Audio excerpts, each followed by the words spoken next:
Welcome back to my study channel. Friends, हमारा आज का टॉपिक बहुत ही इम्पॉर्टेंट टॉपिक है बिकॉज टुडे इज़ संडे और आज हम लेके आए हैं आपके लिए Sunday special 50 most expected questions for the JK SSB panchayat accounts assistant examination. Friends, इस टॉपिक के दौरान आपने अपनी प्रोग्रेस को भी चेक करना है। So without wasting time let's start. Question repeat करने के बाद में आपको समय दिया जाएगा and you have to guess your answer. Question number 1 is who was the first chief minister of Jammu and Kashmir? Guess your answer. Here A is Hari Singh, B is Syed Mir Qasim, C is Ghulam Mohammad Sadiq and D is Sheikh Mohammad Abdullah. I hope आपने answer tick कर लिया होगा। Who was the first Chief Minister of Jammu and Kashmir? Here the right answer is Ghulam Mohammad Sadiq. This is the right answer. Option C is the right answer. Ghulam Mohammad Sadiq. Next question is total number of Lok Sabha constituency in Jammu and Kashmir is. Here A is 4, B is 6, C is 8 and D is 9.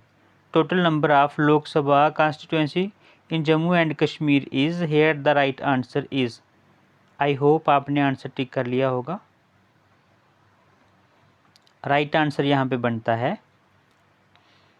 Question number 2 का जो right answer है वो है आपका option B. Next question is which of the following lakes of India is located in Jammu and Kashmir? पहला है Phuljhar lake, फिर है Kolleru lake, Anchar lake, Hamirsar lake. So friends, here the right answer is. I hope आपने answer tick कर लिया होगा। ये जो लेक्स वगैरह हैं इनसे एक क्वेश्चन तो आपके पेपर में पक्का बनने वाला है फ्रेंड्स, इनको अच्छे से रिवाइज करना। Here the answer is option C, that is Anchar lake. Question number 4 is between which mountain ranges is Kashmir Valley located? Between which mountain ranges is Kashmir Valley located? A is Himadri Pir Panjal, B है Shivalik Himachal, C है यहाँ पे काराकोरम हिमाचल और D है यहाँ पे हिमाद्री हिमाचल। तो friends, I hope आपने आंसर टिक कर लिया होगा। Between which mountain ranges is Kashmir Valley located? Friends, अगर आप सिर्फ प्रैक्टिस सेट ही कर लेते हैं, मान लो ये जो प्रैक्टिस सेट हैं आप इतने अगर अपने आप को कैपेबल कर लेते हैं कि सारे के सारे जो क्वेश्चंस हैं जितने भी प्रैक्टिस सेट हैं खाली यही अगर आप रिवाइज कर लेते हो तो there is a possibility of your selection. ठीक है, मैं 100% जो है नहीं बोल पाऊँगा कि आप जो है सेलेक्ट होंगे, but there is a possibility of your selection.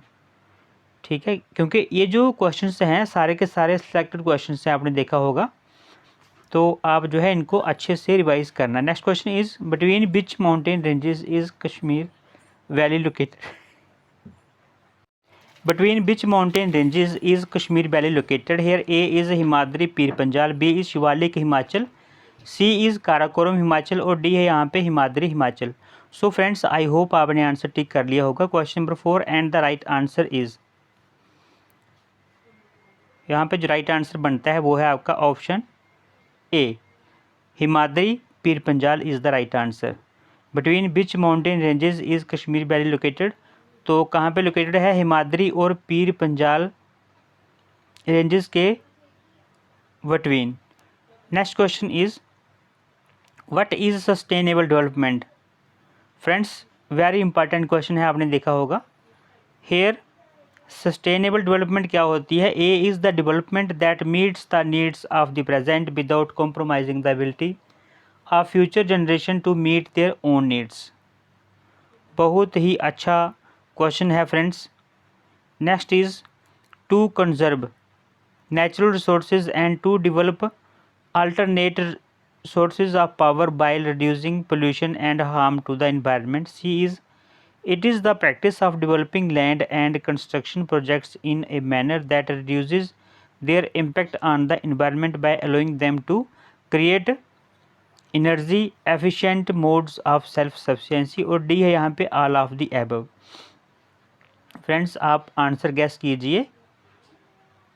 What is sustainable development? I hope आपने आंसर टिक कर लिया होगा। Here the right answer is option D, that is all of the above. Question number 6 is, चलते हैं question number 6 पे। Question number 6 है यहाँ पे, which of the following are the 17 new sustainable development goals. देखो फ्रेंड्स, मैंने पहले भी आपको बोला है, ये जो 17 न्यू डेवलपमेंट गोल्स हैं, सस्टेनेबल डेवलपमेंट गोल जो हैं, इनको अच्छे से रिवाइज कर लेना, बिकॉज इससे क्वेश्चन बनेंगे आपके एग्जाम में। So first is ensure healthy lives and promote wellbeing for all at all ages. Second is end 80% poverty in all its forms everywhere. Third है make cities and human settlements inclusive, safe, resilient and sustainable. अभी जो first है वो है 1 and 2, B है 1 and 3, सी है 2 and 3 और D है यहाँ पे all of the above. This is question number 6 and the right answer is, यहाँ पे जो राइट आंसर बनता है आपका, आई होप आपने आंसर टिक किया होगा, option B is the right answer, that is 1 and 3। Next question is question number 7, which state of India have the lowest and highest infant mortality rate respectively. Which state of India have the lowest and highest infant mortality rate respectively. A है यहाँ पे Kerala, Bihar, B है उड़ीसा, झारखंड, सी है यहाँ पे गोवा, मध्य प्रदेश और D है यहाँ पे महाराष्ट्र, उत्तर प्रदेश। तो यहाँ पे पूछा गया है लोएस्ट एंड हाईएस्ट, तो अभी आपको यहाँ पे आंसर टिक करना है। तो फ्रेंड्स आई होप आपने आंसर टिक कर लिया होगा क्वेश्चन नंबर 7, और यहाँ पे जो राइट आंसर बनता है आपका, विच state of India have the lowest and highest infant mortality rate respectively. तो लोएस्ट और हाईएस्ट पूछा गया है दोनों। तो here the right answer is, question number 7 का जो राइट आंसर है वो है आपका ऑप्शन सी, गोवा और Madhya Pradesh. Question number 8 is, if A is a skew symmetric matrix then A T, क्या होगा, एट यहाँ पे -a, उसके बाद में AT यहाँ पे लिखा है इन्होंने, if A is at skew symmetric matrix then AT क्या होगा, यहाँ पे A is -a, B is a, C is 0 और D है यहाँ पे diagonal matrix. Here the right answer is, I hope आपने आंसर टिक किया होगा। तब AT क्या होगा, if A is a skew symmetric matrix then AT is equal to, AT क्या होगा, AT होगा यहाँ पे आपका option A, that is minus A। ठीक है। Next question, question number 9 is, equation having a common solution are called. Equation having a common solution are called, A is linear equations, B is homogeneous equations, C is simultaneous equations और D है यहाँ पे none of the above. Friends यहाँ पे question बनता है very important, equation having a common solution are called, guess the answer. Equation having a common solution are called, I hope आपने answer tick किया होगा। Here the right answer is, question number 9 का जो right answer है वो है आपका option C, simultaneous equation. Equation having a common solution are called simultaneous equation. Question number 10 is, if a matrix has m rows and n columns then order is। अगर किसी matrix में m रोज हैं और n columns हैं then order is, order क्या होगा, m + n n into n, m into n, m into n. So guess the answer. Question number 10. Here the right answer is, if a matrix has m rows and n columns, then order is, option D is the right answer, m into n. Next question is question number 11. A pair of equation to determine value of two variables is called. A pair of equation to determine values of two variables is called. Here the right answer is. यहाँ पे जो options हैं वो मैं repeat करता हूँ, आप answer guess करना. A pair of equations to determine value of two variables is called. A is simultaneous linear equations, B is paired equations, C is quadratic equations और D है यहाँ पे simple equations. A pair of equations to determine value of two variables is called. यहाँ पे जो right answer बनता है आपका वो क्या है? यह है क्वेश्चन नंबर 11 और राइट आंसर है आपका यहाँ पे option A, simultaneous linear equations. A pair of equations to determine value of two variables. यहाँ पे a pair of equations to determine value of two variables is called simultaneous linear equation. Next question is, an equation involving only a linear polynomial is called a. An equation involving only a linear polynomial is called a. A is linear equation, B is quadratic equation, C is simultaneous equation और D है यहाँ पे unequal equations. So friends, guess the answer. An equation involving only a linear polynomial is called a. Here the right answer is. Question बनता है important और right answer है यहाँ पे क्वेश्चन नंबर 12 का option A. This is the right answer. Linear equation. A equation involving only a linear polynomial is called linear equation. Next question is, A consumer with a given income, A consumer with a given income bill maximize their utility when. A consumer with a given income bill maximize their utility when. यहाँ पे A है, the marginal utilities derived from each commodity consumed are proportional to their prices. B है यहाँ पे, the total utility derived from each commodity consumed is equal और C है यहाँ पे, the marginal utility derived from each product consumed is zero और D यहाँ पे है, the marginal utility derived from each commodity is equal. A consumer with a given income will maximise their utility when. When क्या? Question number 13. Here the right answer is option A is the right answer. A consumer with a given income will maximize their utility when the marginal utilities derived from each commodity consumed are proportional to their prices. Next question is, how many tiers are in the Panchayati Raj system of India? बहुत ही important question है. How many tiers are in the Panchayati Raj system of India? How many tiers are in the Panchayati Raj system of India? Here the options are 1 tier, 2 tier, 3 tier, 4 tier. So friends, guess the answer. आपके पास समय है, आप answer guess कीजिए. How many tiers are in the Panchayati Raj system of India? Here the right answer is, यहाँ पे जो right answer बनता है क्वेश्चन नंबर 14 का वो है आपका option C, 3 tier. Next question is, What was the main purpose behind bringing panchayati Raj system in India?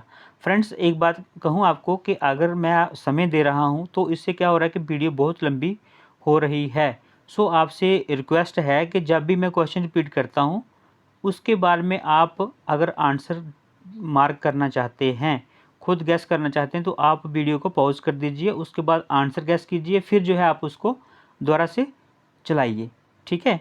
सो फिर दोबारा इसको कंटिन्यू कर सकते हैं। इससे क्या होगा कि जो वीडियो भी लंबी नहीं होगी और आप भी जो है आंसर जो है अपने मार्क कर पाएंगे। So what was the main purpose behind bringing Panchayati Raj system in India? Question बनता है most important. Here the right answer is, question number 15 का राइट आंसर जो बनता है दैट इज आपका option C, decentralisation of the political power to the general peoples.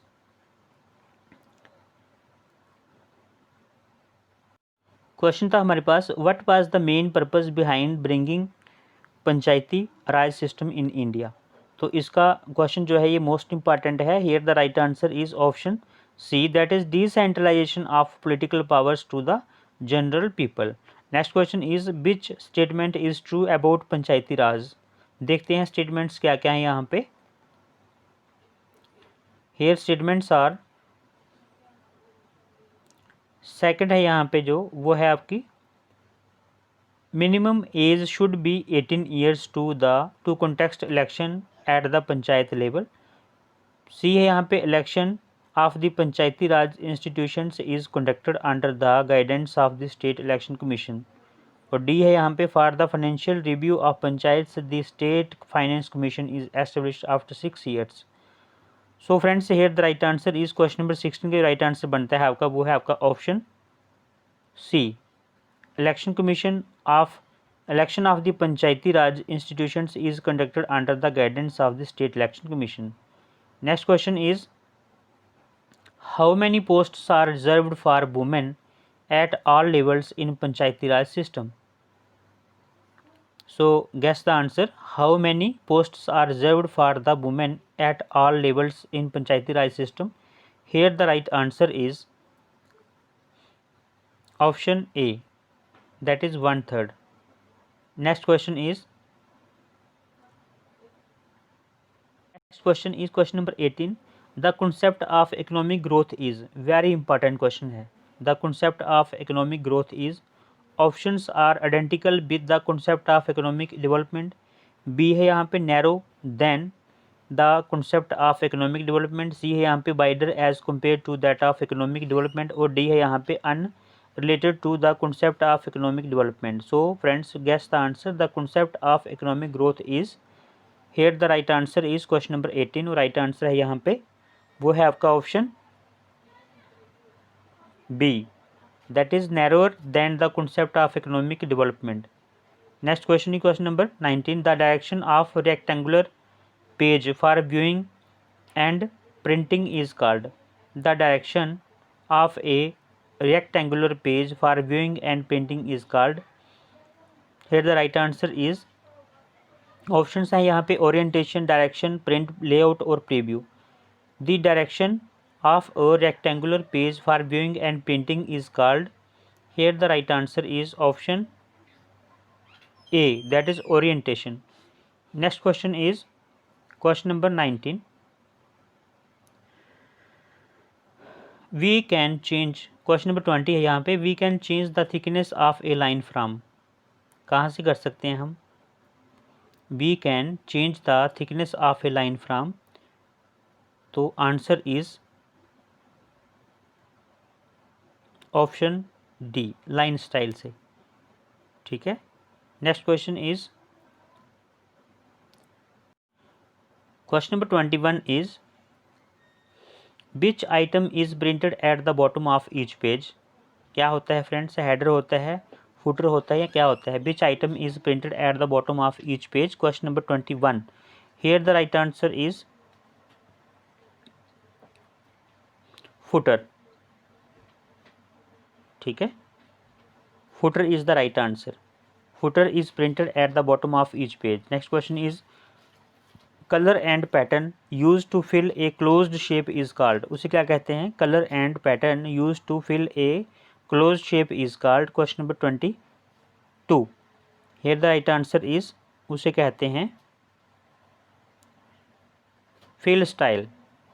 Colour and pattern use to fill a closed shape is called fill style. Next question is, what is the intersection of a column and a row on a worksheet called? What is the intersection of a column and a row on a worksheet called? Here the right answer is, what is the intersection of a column and a row on a worksheet called?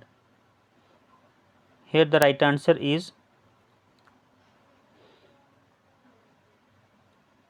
option D is the right answer. What is the intersection of a column and a row on a worksheet called? उसे कहते हैं cell. Row and column को क्या कहते हैं? Worksheet पे cell कहते हैं उसको। Next question is which function in Excel tells how many numeric entries are there? उसे क्या कहते हैं? which function in Excel tells how many numeric entries are there? Here the right answer is question number 24 और right answer बनता है इसका आपका option B, that is count. Next question is question number 25. In a mixture of ideal gases of volume V and temperature T, in a mixture of ideal gases of volume V and temperature T, what is the pressure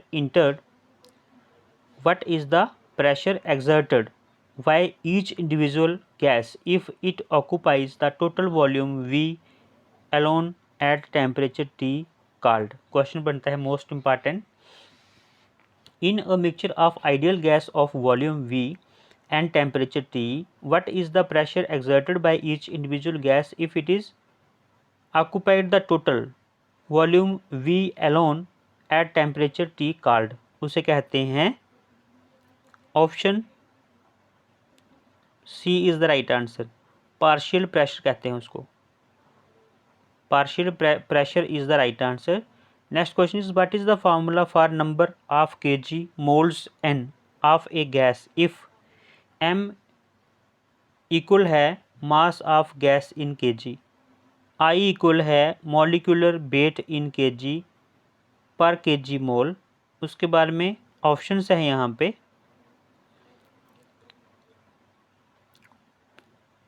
gas कीजिए answer. Here the right answer is question number 26 का जो right answer है that is आपका option B, n is equal to m/I। ठीक है। Next question is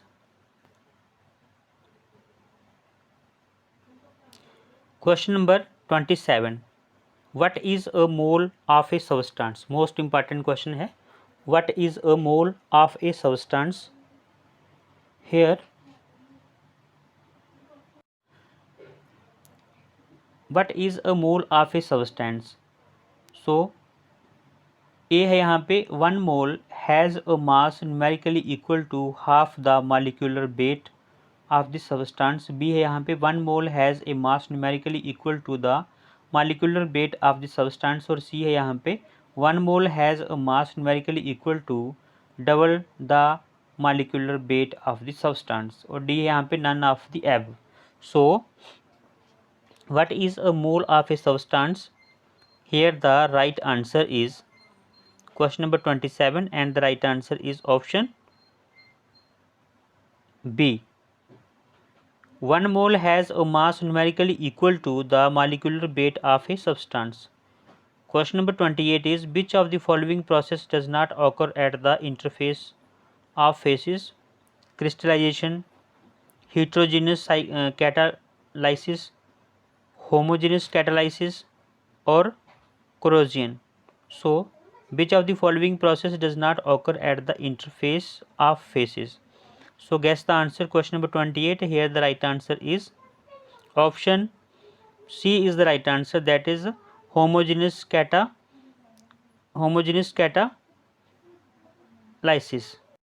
Next question is the term sorption stands for. बहुत ही important question है, very important question friends. The term sorption stands for A is absorption, B is adsorption, C है यहाँ पे both absorption and adsorption और D है यहाँ पे desorption. So friends guess the answer. The term sorption stands for. Here the right answer is question number 29 का जो right answer है वो है आपका option C, both absorption and adsorption. The term sorption stands for both absorption and adsorption. Next question is, which of the following is an example of absorption? Water on silica gel, water on calcium chloride, hydrogen on finely divided nickel, और D यहाँ पे है oxygen on metal surface. Here the right answer is, which of the following is an example of absorption? Here the right answer is, question number 30 की जो right answer है वो है आपका option B, water on calcium chloride. Next question is, market price of shares using following information would be: earning per share is equal to 4, dividend per share is equal to 2.5, cost of capital 16%, investment of rate returns वो है 18%। Most important question है। तो यहाँ पे जो answer है आपका, options दिए हैं 25.17, 26.17, 17, 20। यहाँ पे पूछा गया है कि market price of shares using following information. तो जो मार्केट प्राइस है, market price of shares using information would be, अभी जो मार्केट प्राइस है वो कितनी बनेगी। सबसे पहले लिखा है कि अर्निंग पर शेयर है 4, डिविडेंड पर शेयर है यहाँ पे 2.5 और कॉस्ट ऑफ कैपिटल है 16%। तो इन्वेस्टमेंट जो है ऑफ रेट ऑफ रिटर्न है वो है 18%। Here the right answer is, इसको फ्रेंड्स आप खुद करना, इसका आंसर मैं आपको बता देता हूँ। Question number 31 and the answer is option B, 26.17। Next question is question number 32,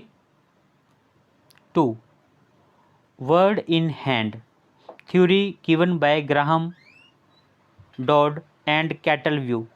bird in hand theory given by Graham, Dodd and Cottle, very important question. A है यहाँ पे, retained earnings are worth more. इसने लिखा है कि retained earnings are worth more to investor than dividend,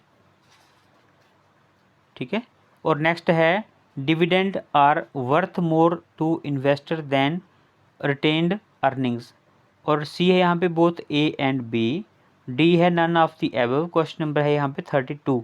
here the right answer is, bird in hand theory is given by Graham, Dodd and कैटलव्यू।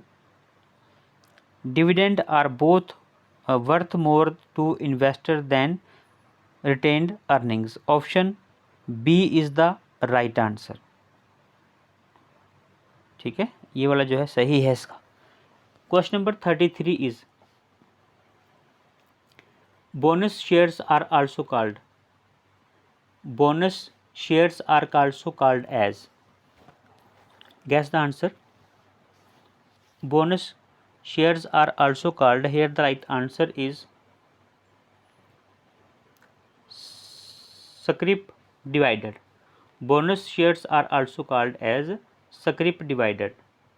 next question is, dash risk refers to that portion of variation in returns caused by factors that affect prices of all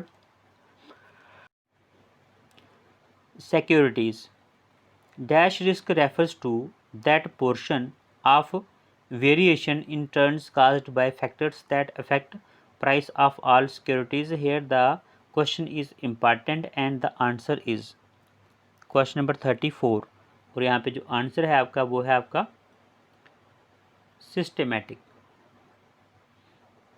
question number 35 is, dash theory takes into consideration the total number of issues traded during session and compares the number of stocks whose prices advance with those who prices declined. So यहाँ पे बोला है इसने कि dash theory takes into consideration the total number of issues traded during session and compares the number of stocks whose prices advanced with those who prices declined. Here the right answer is question number 35 का जो right answer है वो है आपका option A, advance decline. Next question is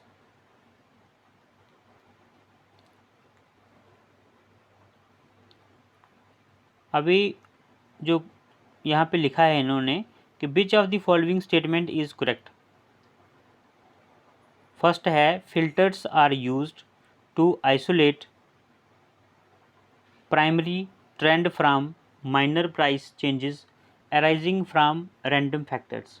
B यहाँ पे है Coppock indicator based on wave theory predicting long term changes and sudden changes can't be accurately predicted. So यहाँ पे जो नेक्स्ट है आपका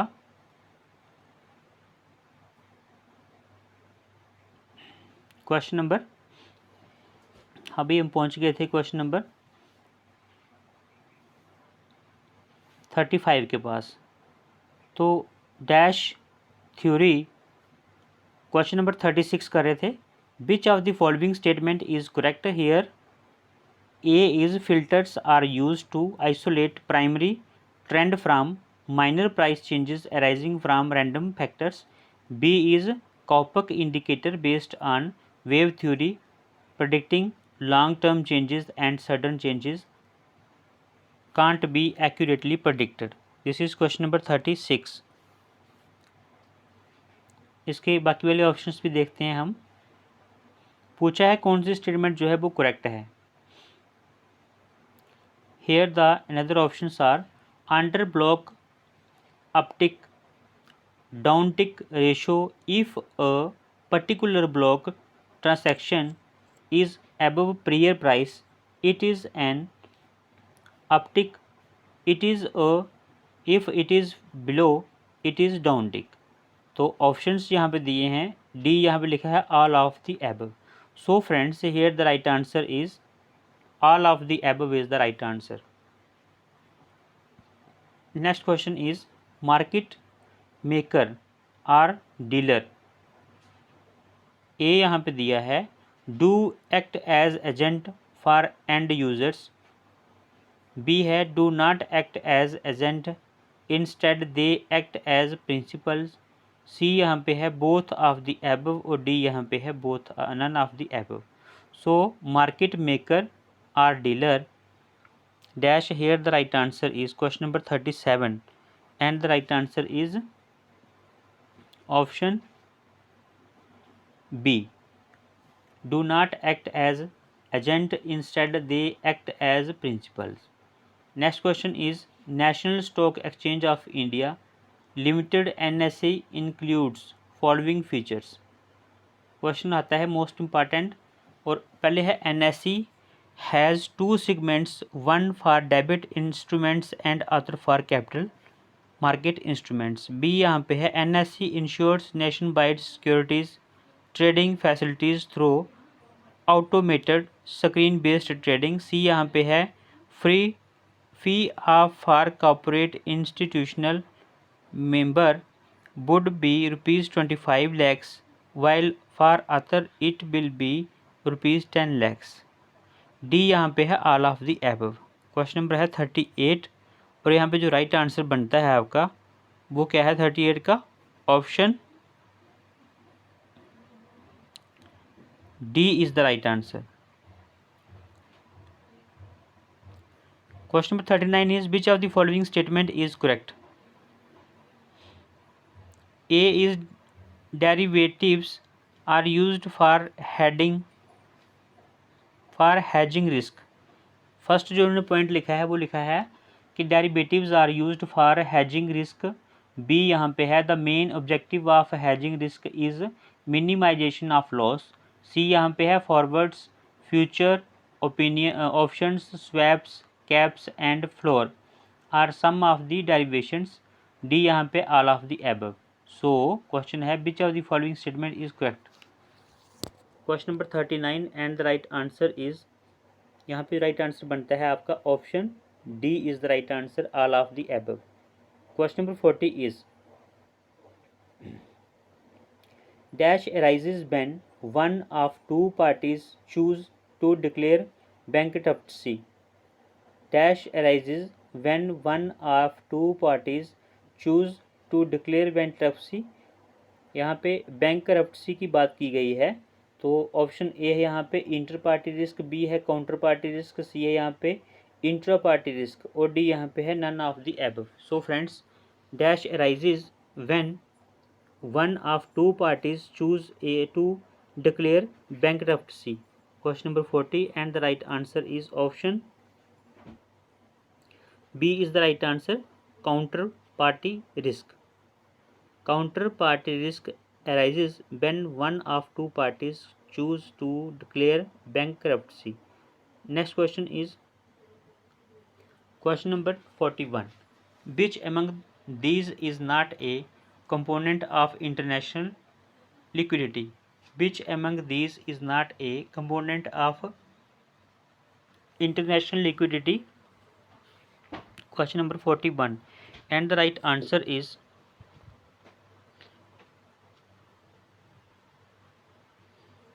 ऑप्शन 41 का ऑप्शन सी जो है वो आपका राइट आंसर है, foreign currencies held by the central bank. Next question is and dash is the right but not the obligation to buy or sell something at least a stated date at a stated price.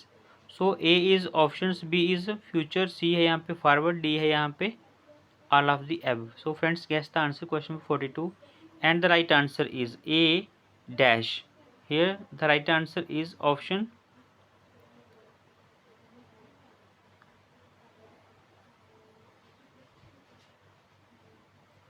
this is the right answer option.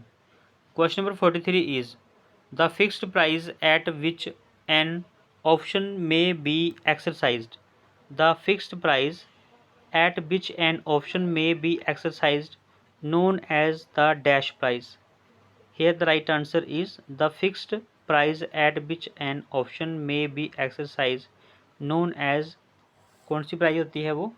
Question number 42 उसे कहते हैं, यहाँ पे पूछा गया है अभी question number 43 कर रहे हैं हम, the fixed price at which an option may be exercise known as dash price.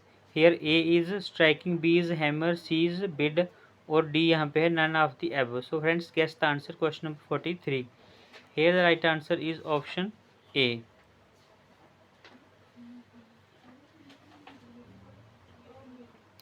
Next question is question number 44। Which of the following statement is true at any time during the life of the option if? Which of the following statement is true at any time during the life of the option if? Question बनता है very important और right answer है यहाँ पे Which of the following statement is true at any time during the life of the option if? यहाँ पे answer है आपका जो वो क्या है,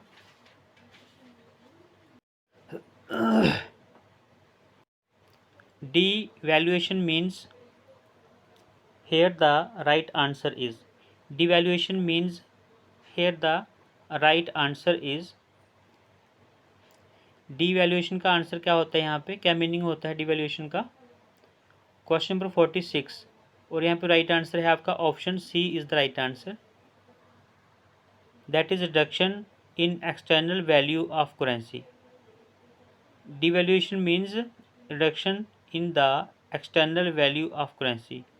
Next question is A surplus in BOP means, A surplus in BOP means, answer is question number 46 47 है अभी, A surplus in BOP means question number 47 and the right answer is, यहाँ पे जो राइट आंसर बनता है friends वो है आपका, क्या है इसका 47 का? आई होप आपने आंसर लगा लिया होगा। यहाँ पे राइट आंसर है आपका A surplus in BOP means inflow of income. This is the right answer. Next question is A surplus in BOP means inflow in income. Question number 48 is very important question है friends. Question number 48 is very important here. Question is